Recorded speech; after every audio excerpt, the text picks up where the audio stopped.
हरि ओम। श्रीमद् वाल्मीकि रामायणे सुंदरकांडे 41 सर्गः। हनुमान जी के द्वारा प्रमदावन अशोक वाटिका का विध्वंस। स च वाग्भिः प्रशस्ताभिर्गमिष्यन् पूजितस्तया तस्माद् देशादपाक्रम्य चिंतयामास वानरः। सीता जी से उत्तम वचनों द्वारा समादर पाकर वानरवीर हनुमान जी जब वहां से जाने लगे तब उस स्थान से दूसरी जगह हटकर वे इस प्रकार विचार करने लगे। अल्पशेषमिदं कार्यं दृष्टे यमसि ते क्षणा त्रीनुपायानतिक्रम्य चतुर्थ इह दृश्यते। मैंने कजरारे नेत्रों वाली सीता जी का दर्शन तो कर लिया, अब मेरे इस कार्य का थोड़ा सा अंश शत्रु की शक्ति का पता लगाना शेष रह गया है। इसके लिए 4 उपाय हैं, साम, दान, भेद और दंड।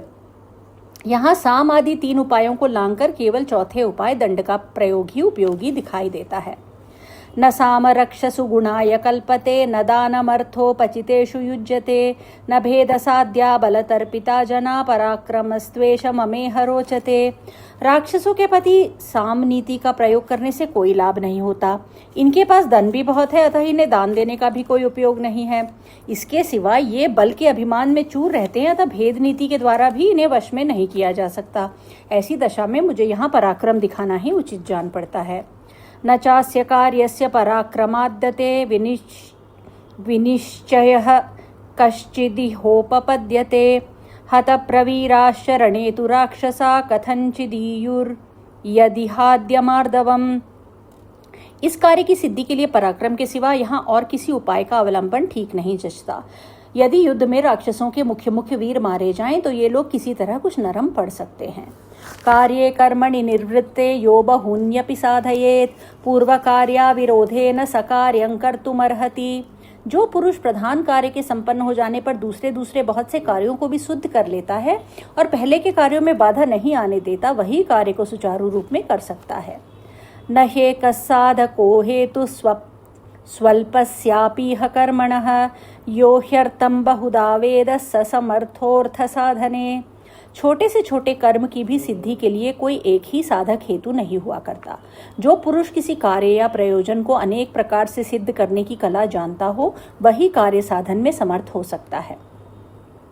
इहैव तावत् कृतनिश्चयो ह्यहं व्रजेयमद्य प्लवगेश्वरालयं परात्मसम्मर्द विशेषतत्वित ततः कृतं स्यान मम भर्तृशासनम्। यदि इसी यात्रा में मैं इस बात को ठीक ठीक समझ लूं कि अपने और शत्रु पक्ष में युद्ध होने पर कौन प्रबल होगा और कौन निर्बल, तत्पश्चात भविष्य के कार्य का भी निश्चय करके आज सुग्रीव के पास चलूं तो मेरे द्वारा स्वामी की आज्ञा का पूर्ण रूप से पालन हुआ समझा जाएगा। कथन्नु खल्वद्य भवेत् सुखागतं प्रसह्य युद्धं मम राक्षसैः सह तथैव खल्वात्मबलं च सारवत् समानयेन्माञ्च रणे दशाननः। परंतु आज मेरा यहाँ तक आना सुखद अथवा शुभ परिणाम का जनक कैसे होगा? राक्षसों के साथ हठात युद्ध करने का अवसर मुझे कैसे प्राप्त होगा तथा दशमुख रावण समर में अपनी सेना को और मुझे भी तुलनात्मक दृष्टि से देखकर कैसे यह समझ सकेगा कि कौन सबल है? ततः समासाद्य रणे दशाननं समन्त्रिवर्गं सबलं सयायिनं हृदि स्थितं तस्य मतं बलं च सुखेन मत्वा हमितः पुनर्व्रजे। उस युद्ध में मंत्री, सेना और सहायकों सहित रावण का सामना करके मैं उसके हार्दिक अभिप्राय तथा सैनिक शक्ति का अनायास ही पता लगा लूंगा। उसके बाद यहाँ से जाऊंगा। इदमस्य नृशंसस्य नंदनोपममुत्तमं वनन्नेत्रमनकान्तं नानाद्रुमलतायुतम्। इस निर्दयी रावण का यह सुंदर उपवन नेत्रों को आनंद देने वाला और मनोरम है। नाना प्रकार के वृक्षों और लताओं से व्याप्त होने के कारण यह नंदनवन के समान उत्तम प्रतीत होता है। इदं विध्वंसयिष्यामि शुष्कं वनमिवारलः अस्मिन् भग्ने ततः कोपं करिष्यति स रावणः। जैसे आग सूखे वन को जला डालती है, उसी प्रकार मैं भी आज इस उपवन का विध्वंस कर डालूंगा। इसके भग्न हो जाने पर रावण अवश्य मुझ पर क्रोध करेगा। ततो महत्साश्वमहारथद्विपं बलं समानेष्यति राक्षसाधिपः त्रिशूलकालाय सपट्टिशायुधं ततो महद्युद्धमिदं भविष्यति।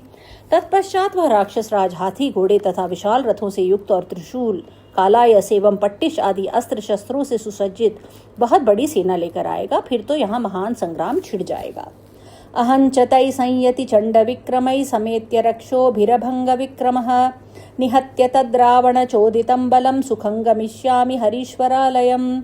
उस युद्ध में मेरी गति रुक नहीं सकती, मेरा पराक्रम कुंठित नहीं हो सकता। मैं प्रचंड पराक्रम दिखाने वाले उन राक्षसों से भिड़ जाऊंगा और रावण की भेजी हुई उस सारी सेना को मौत के घाट उतारकर सुखपूर्वक सुग्रीव के निवास स्थान किष्किंधापुरी को लौट जाऊंगा।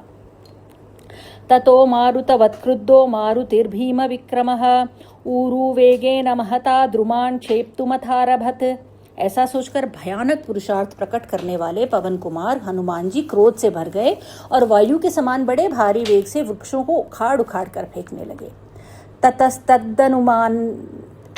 ततस्तदनुमान वीरो बभज्ज प्रमदावनम मत्तद्विजसमाघुष्टम नाना द्रुमलतायुतम। तदनंतर वीर हनुमान ने मतवाले पक्षियों के कलरव से मुखरित और नाना प्रकार के वृक्षों एवं लताओं से भरे पूरे उस प्रमदावन को उजाड़ डाला। तद्वनं मथितैर्वृक्षैर्भिन्नैश्च सलिलाशयैः चूर्णितैः पर्वताग्रैश्च बभूवा प्रियदर्शनम्। वहाँ के वृक्षों को खंड खंड कर दिया, जलाशयों को मथ डाला और पर्वत शिखरों को चूर चूर कर डाला।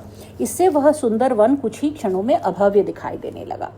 नाना शकुंत विरुतै प्रभिन्न सलिलाशयै ताम्रै किसलयै क्लान्तै क्लान्तद्रुमलतायुतै नवभौ तद्वनं तत्र दावानलहत्तं यथा व्याकुलावरणारेजुर्विफला इव तालता।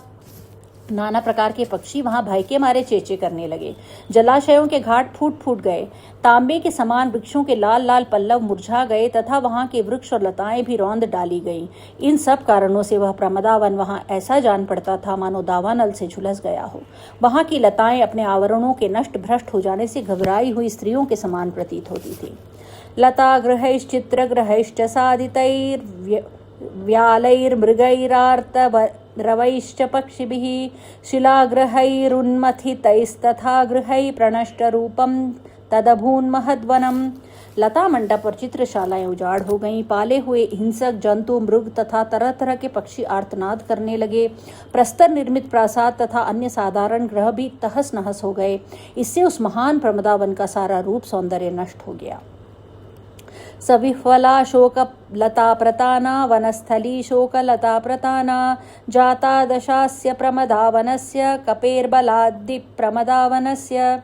दशमुख रावण की स्त्रियों की रक्षा करने वाले तथा अंतपुर के क्रीड़ा विहार के लिए उपयोगी उस विशाल कानन की भूमि जहाँ चंचल अशोकलताओं के समूह शोभा पाते थे, कपिवर हनुमान जी के बल प्रयोग से श्रीहीन होकर शोचनीय लताओं के विस्तार से युक्त हो गईं। उसकी दुरवस्था देखकर दर्शक के मन में दुख होता था। ततः सकृत्वा जगति पतेर्महान् महद्व्यलीकं मनसो महात्मनः युयुत्सुरेको बहुभिर्महाबलैः श्रिया ज्वलंस्तोरणमाश्रितः कपिः। इस प्रकार महामना राजा रावण के मन को विशेष कष्ट पहुंचाने वाले कार्य करके अनेक महाबलियों के साथ अकेले ही युद्ध करने का हौसला लेकर कपिश्रेष्ठ हनुमान जी प्रमदावन के फाटक पर आ गए। उस समय वे अपने अद्भुत तेज से प्रकाशित हो रहे थे। इत्यार्षे श्रीमद् रामायणे वाल्मीकि आदि काव्ये सुंदरकांडे 140 सर्गः। हरिः ओम्।